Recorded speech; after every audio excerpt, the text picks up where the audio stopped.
What's going on, everyone? Welcome back to an FPL Seal video. So today we have the team selection. If you do enjoy today's video, please consider liking the video and subscribing to the channel. It'll help me a lot and that would mean a lot to me. So without further ado, let's get into it. So before we get into the team, we do have a double Game Week 25 announcement. It was announced yesterday that Arsenal, Liverpool, Wolves and Everton will all have a double game week in Game Week 25. Now, Arsenal also double in Game Week 23, but in Game Week 25, they will double against Leicester and Everton. Liverpool will double against Crystal Palace and Wolves. Wolves will double against Fulham and Liverpool. And Everton will have Villa and Arsenal. Overall, I think this is something you have to consider. And the fact that Arsenal double in Game Week 23 and 25 could be a huge haul incoming for your Arsenal players. So if you're not tripled up, you're going to want to do that right now. Now with Liverpool, they're kind of out of form, and I'll get into that a little bit later, but they're still a team that I think you could, because they're still a quality team, they're still quality players, it's still the same players, they're just lacking confidence and they're not doing exactly what they're doing. But now that Diogo Jota and other players are coming back from injury, maybe this team can turn things around. Now Wolves have been in form, and I like this fixture for them, Fulham and Liverpool, it looks really good.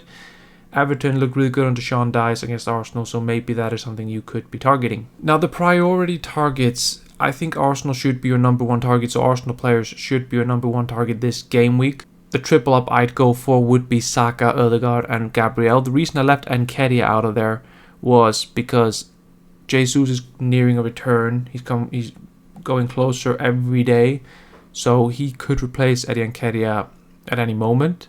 But we're expecting that to be like late February, beginning of March, something like that. So maybe this comes too soon for him.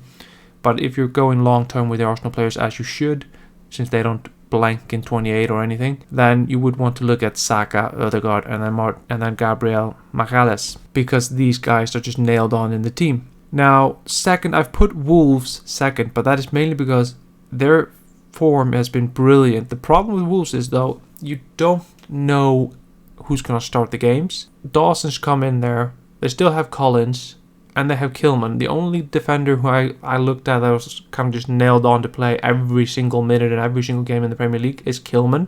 He's 4.3 million, great value, and could be worth a punt. Now, there are not a lot of attackers that you could target, but Neves, I think he has the penalties. He's got 5 goals this season. He's been nailed on the team. I think he's also the team captain, so if you're going to go there, 5.4 million, sure. I don't recommend it, but I had to find someone. And then the new guy, Sarabia, he's a really class player, and I think Wolves do rate him highly. Although he's been, substituted quite early in the first few games he had, but one to look at, basically. Now, I put Man City third because there is so much rotation risk with them. Of course, they're a better team than Wolves, don't get me wrong at all, but Man City, they have Haaland, and that's just number one. That should be the target number one for you. But then you could go for KDB and Mahrez, in my opinion. You could go for a defender, Ake, Laporte, whoever, Walker, Lewis. But I just think Mahrez and KDB, they have such a high upside, such a high ceiling. So in a double game in 23, you should be going and looking at them. They don't blank in 25, so you could look at them as well for that. But they're likely to blank in 28, so do keep that in mind if you're moving for a Man City player. Now, number 4, you have Liverpool. I did put them in there. They don't have the form, but they have the players. Salah, he's the FPL king, A season ago, you wouldn't have thought about dropping him at all, but he's become quite the differential.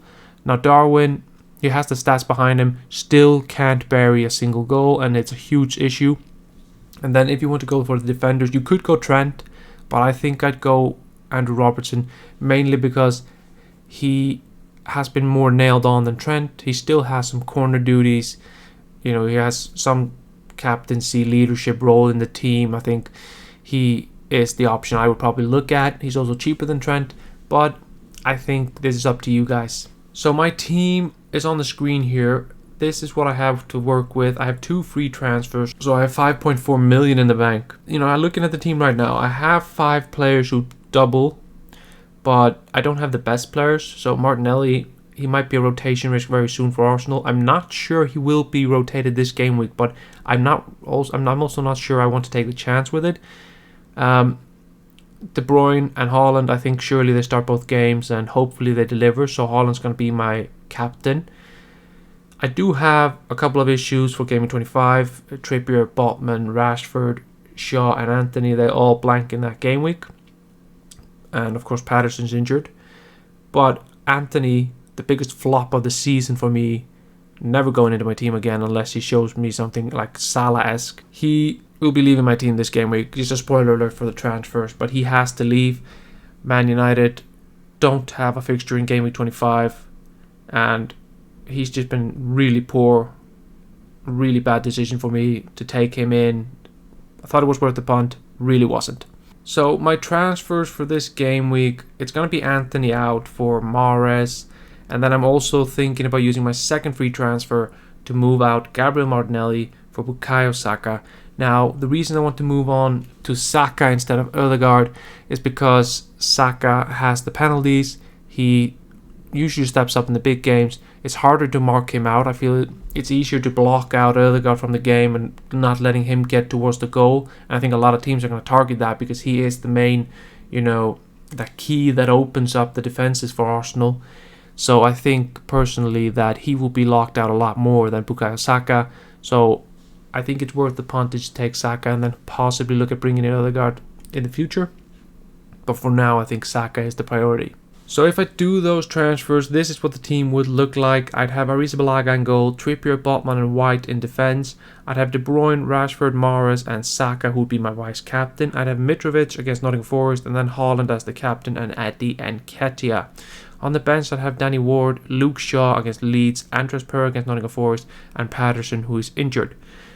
Now, this is FPL.team. If you want to check that out, there's a good website just to plan things out. Now, let's say I do these two transfers. Next week, I do believe I could just roll, because I could basically just bench Botman, and then I could just roll the transfer, because the team looks pretty good. I don't think any of these guys are going to be rotated that much, so I'd probably just roll the transfer. And then I'll have two free transfers to deal with the mess that is game week 25. Now at this point, I'd probably look at De Bruyne out for Salah. I could look at it. I'd have to look at a defender, possibly Tarkowski, possibly Kilman. I'd have a lot of money, 3 million in the bank to deal with this. So I'm quite confident that Mahrez and Saka are the right moves for me. Just to it's a little bit aggressive, but at the same time quite passive, and I quite like that. So overall, I think it's quite a good move. So that's going to do it for the video, guys. I hope you guys enjoyed it. If you did, please slap a like on this video and subscribe to the channel. I'll be back probably next week for the next game week. But until then, I'll see you next time. Goodbye.